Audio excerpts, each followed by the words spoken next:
الرحمن اچانک نظر معاف ہے۔ کئی مرتبہ ایسا ہوتا ہے کہ راہ میں چلتے آتے جاتے غیر محرم پر اچانک نظر پڑ جاتی ہے۔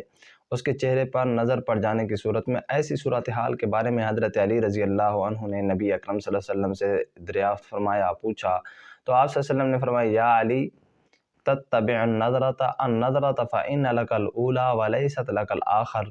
اے علی، ایک مرتبہ نظر پڑ جانے کے بعد پھر دوبارہ اس کی طرف نہ دیکھو، کیونکہ تمہارے لیے صرف پہلی نظر معاف ہے، دوسری معاف نہیں ہے۔ اس سے معلوم ہوا کہ پہلی اچانک نظر پڑ جانے سے معاف ہے، اور اگر کسی وقت پہلی نظر ہی ارادتاً ڈالی گئی ہو، جان بوجھ کر پہلی نظر ڈالی گئی ہو تو وہ حرام ہے۔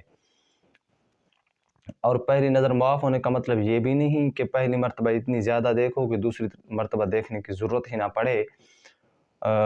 صرف اتنی بات ہے کہ اگر اچانک نظر پڑ گئی تو فوراً ہٹا لینے کی صورت میں معاف ہے پہلی نظر۔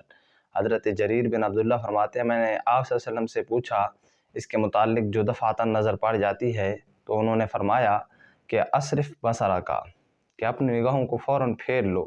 بعض اوقات حکیم، ڈاکٹر یا جج کو شرعی عذر کی وجہ سے کسی نامحرم کا چہرہ دیکھنا پڑتا ہے، تو بقدر ضرورت دیکھنے کے بعد فوراً ہٹا لے، اس صورت میں معاف ہے۔ اللہ پاک بد نظری سے بچائے۔